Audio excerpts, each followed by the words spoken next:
사무엘하 8장 1절부터 14절까지 말씀입니다.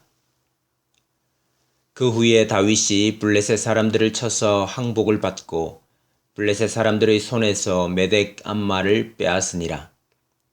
다윗이 또 모압을 쳐서 그들로 땅에 엎드리게 하고 줄로 재어 그 2줄 길이의 사람은 죽이고 1줄 길이의 사람은 살리니 모압 사람들이 다윗의 종들이 되어 조공을 드리니라. 르홉의 아들 소바 왕 하닷 에셀이 자기 권세를 회복하려고 유브라데 강으로 갈 때에 다윗이 그를 쳐서 그에게서 마병 1700명과 보병 20000명을 사로잡고 병거 100대의 말만 남기고 다윗이 그 외의 병거의 말은 다 발의 힘줄을 끊었더니 다메섹의 아람 사람들이 소바 왕 하닷 에셀을 도우러 온지라. 다윗이 아람 사람 22000명을 죽이고 다윗이 다메섹 아람의 수비대를 두매 아람 사람이 다윗의 종이 되어 조공을 바치니라. 다윗이 어디로 가든지 여호와께서 이기게 하시니라. 다윗이 하닷 에셀의 신복들이 가진 금 방패를 빼앗아 예루살렘으로 가져오고 또 다윗 왕이 하닷 에셀의 고을 베다와 베로데에서 매우 많은 옷을 빼앗으니라. 하맛 왕 도이가 다윗이 하닷에셀의 온 군대를 쳐서 무찔렀다 함을 듣고 도이가 그의 아들 요람을 보내 다윗 왕에게 문안하고 축복하게 하니 이는 하닷에셀이 도이와 더불어 전쟁이 있던 터에 다윗이 하닷에셀을 쳐서 무찌름이라. 요람이 은그릇과 금그릇과 녹그릇을 가지고 온지라. 다윗 왕이 그것도 여호와께 드리되 그가 정복한 모든 나라에서 얻은 은금 곧 아람과 모압과 암몬 자손과 블레셋 사람과 아말렉에게서 얻은 것들과 소바 왕 르홉의 아들 하닷에셀에게서 노력한 것과 같이 드리니라. 다윗이 소금 골짜기에서 에돔 사람 18,000명을 쳐 죽이고 돌아와서 명성을 떨치니라. 다윗이 에돔의 수비대를 두되 온 에돔의 수비대를 두니 에돔 사람이 다 다윗의 종이 되니라. 다윗이 어디로 가든지 여호와께서 이기게 하셨더라. 아멘. 우리는 구약시대에는 오직 혈통적인 이스라엘만이 구원을 받았다, 유대인들만이 구원을 받았다라고 생각하는 경향이 있습니다. 그래서 흔히 구약시대에는 혈통으로 구원을 받고 신약시대에는 믿음으로 구원을 받는다라고 말을 합니다. 그러나 전혀 그렇지 않습니다. 구원은 오직 믿음으로만 받습니다.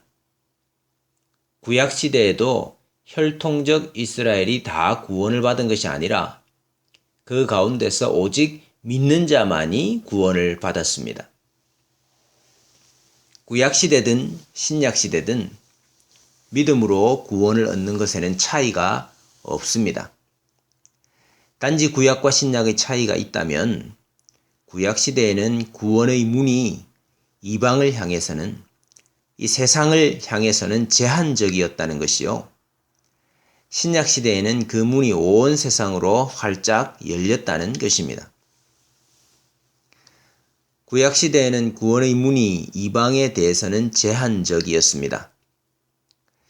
달리 말하면 구약시대에도 이방민족 백성들이 하나님의 백성이 된 경우들이 있었다는 말입니다. 그러면 구약시대의 이방 백성이 어떻게 구원을 받을 수 있었습니까? 어떻게 하나님의 백성이 될 수 있었습니까? 하나님께서 아브라함에게 하셨던 약속을 상기해 볼 필요가 있습니다. 내가 너로 큰 민족을 이루고 내게 복을 주어 내 이름을 창대하게 하리니 너는 복이 될지라. 너를 축복하는 자에게는 내가 복을 내리고 너를 저주하는 자에게는 내가 저주하리니 땅의 모든 족속이 너로 말미암아 복을 얻을 것이라 하신지라. 하나님은 1차적으로 아브라함과 그 후손을 창대하게 하실 것입니다.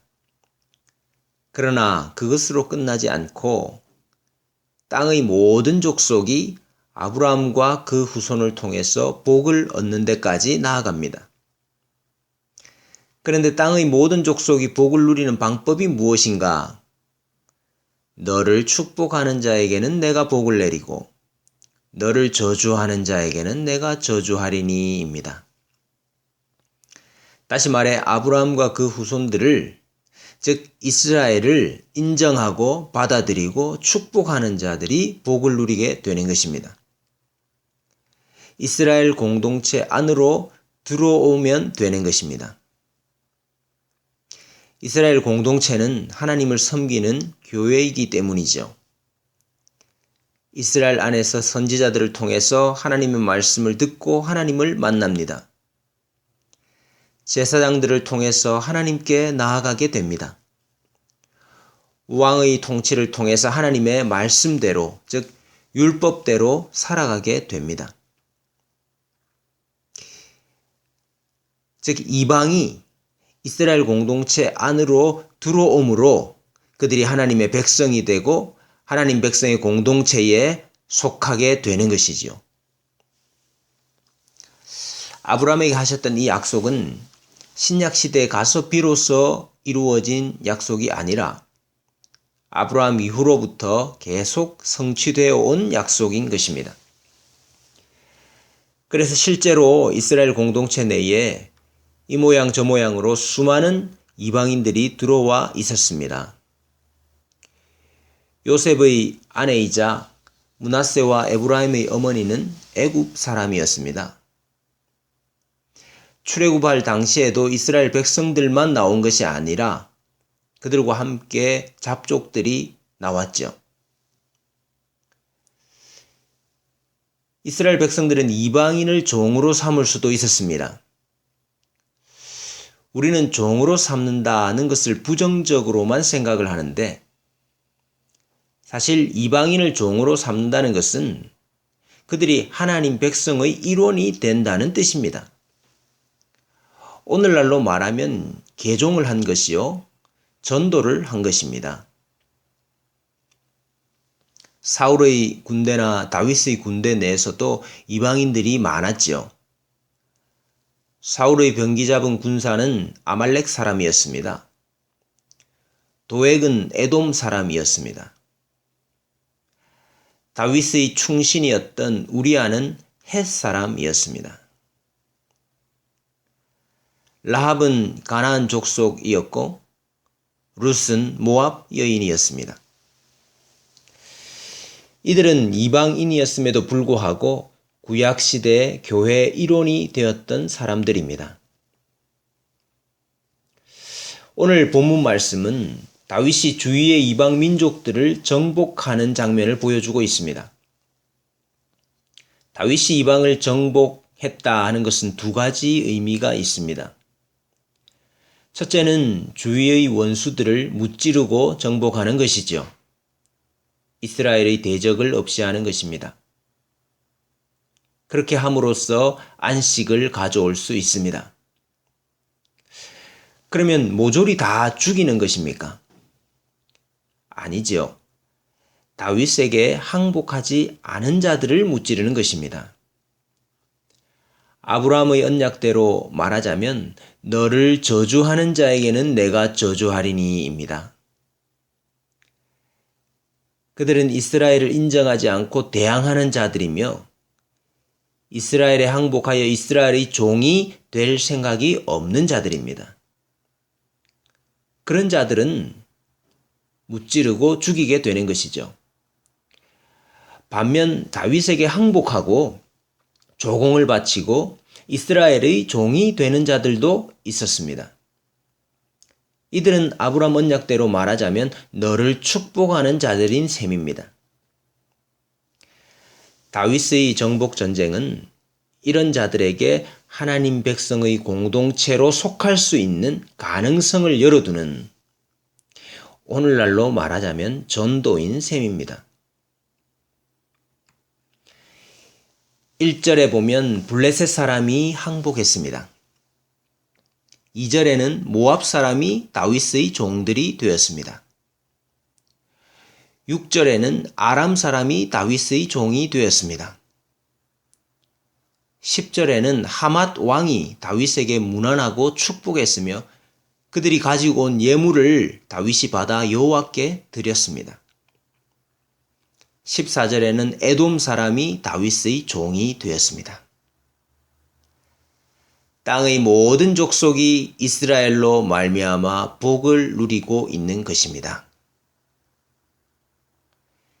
다윗이 이렇게 할 수 있었던 근거는 여호와께서 그와 함께 하셨기 때문입니다. 다윗이 어디로 가든지 여호와께서 이기게 하셨더라. 오늘 본문 말씀을 오늘날 우리에게 적용한다면 꼭 마태복음 28장 19절에서 20절 말씀입니다. 그러므로 너희는 가서 모든 민족을 제자로 삼아 아버지와 아들과 성령의 이름으로 세례를 베풀고 내가 너희에게 분부한 모든 것을 가르쳐 지키게 하라. 볼지어다 내가 세상 끝날까지 너희와 항상 함께 있으리라 하시니라. 다윗은 여호와께서 이기게 하심으로 이방을 정복하여 종으로 삼았습니다. 이제 우리는 복음으로 이방을 하나님의 소유로 삼아야 합니다. 사탄과 죄의 종로로 타던 자들을 하나님의 종으로 만들어야 합니다. 세상 끝날까지 삼위 하나님께서 우리와 함께 하실 것입니다. 아멘.